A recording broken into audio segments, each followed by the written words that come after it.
Obec v roku 2012 zaúčtovala príjem v hodnote 638 520 eur, ktorý sa skladal z dane z nehnuteľností, pozemkov, bytov a dane zo stavieb.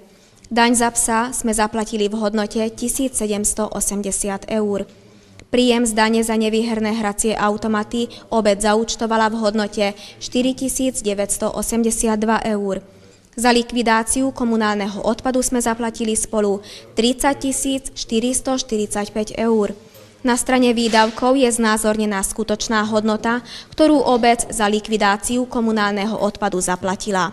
Vlani táto suma dosiahla výšku 39 302 eur. Rozdiel medzi príjmami a výdavkami je mínus 9 000 eur.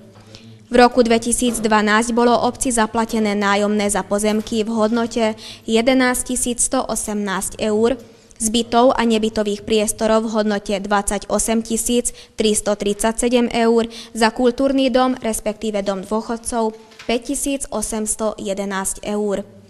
Na organizáciu Dní Pála Patua sa podarilo získať peňažné zdroje z dvoch projektov. V roku 2010 sme na podujatie vynaložili 21 160 eur získaných z projektu HUSK. Refundácia sa uskutočnila iba v lani.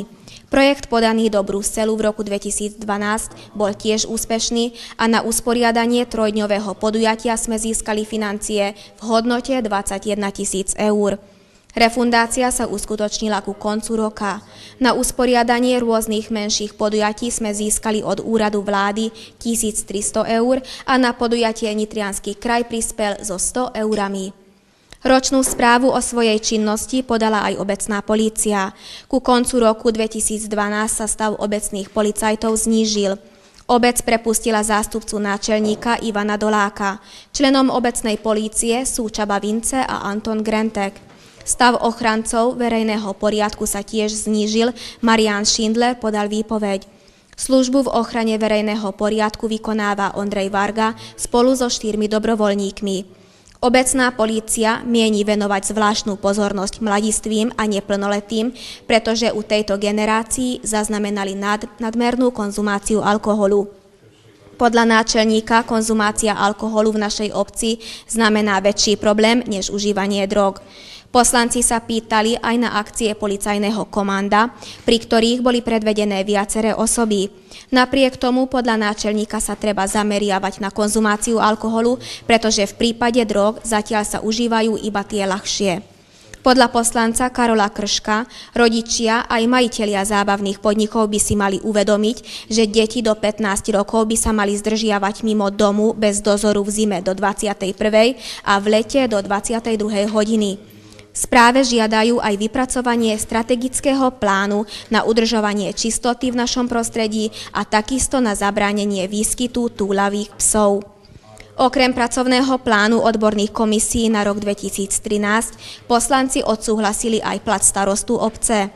Plat starostu obce je potrebné každoročne upravovať a schváliť, pretože ten závisí od zákonom stanovenej výšky mesačnej priemernej mzdy z predošlého roku, ktorý sa upraví s 1,98 násobkom.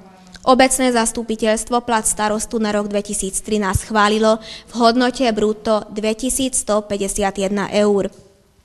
Poslanie Komisie nadácia Budúcnosť Svodína vypršal, poslanci mandát súčasných členov schválili na ďalšie 3 roky. Členovia zostali nezmenení: Sabol Čleboc, Oto Piston, Ildiko Fialová, Štefan Pšenák a Gabriel Vík. Obecné zastupiteľstvo schválilo 4 všeobecne záväzné nariadenia, ktoré sú nasledovné. Všeobecné záväzné nariadenie o zneškodňovaní obsahu žump na území obce Svodín, Všeobecné záväzné nariadenie o spôsobe náhradného zásobovania vodou a dočasnom obmedzení alebo zákaze užívania pitnej vody. A nakoniec Všeobecné záväzné nariadenie o povinnosti vypracovať a aktualizovať povodňový plán záchranných prác. Všeobecné záväzné nariadenia nadobudnú platnosť od 15. apríla 2013. Starosta obce Attila Sás dozor nad nájomnými bytmi a ich prevádzkovanie ponúkol firme Enerbit. Prediskutovali aj návrh zmluvy, v ktorom sú ustanovené služby poskytnuté firmou Enerbit ako zásobovanie vody a elektriny, údržba, právne a hospodárske činnosti. Po menšej výmene názorov obecné zastupiteľstvo schválilo návrh zmluvy. Ministerstvo hospodárstva náš projekt na modernizáciu verejného osvetlenia ohodnotilo pozitívne. V zmysle toho obec získala nenávratný finančný zdroj v hodnote 222 810 eur, ktorý predstavuje 95% z celkovej investície. Pri realizácii plánu obec musí zabezpečiť vlastnú čiastku v hodnote 5%. Termín realizácie je do 31. decembra 2015. Zmluvu je možné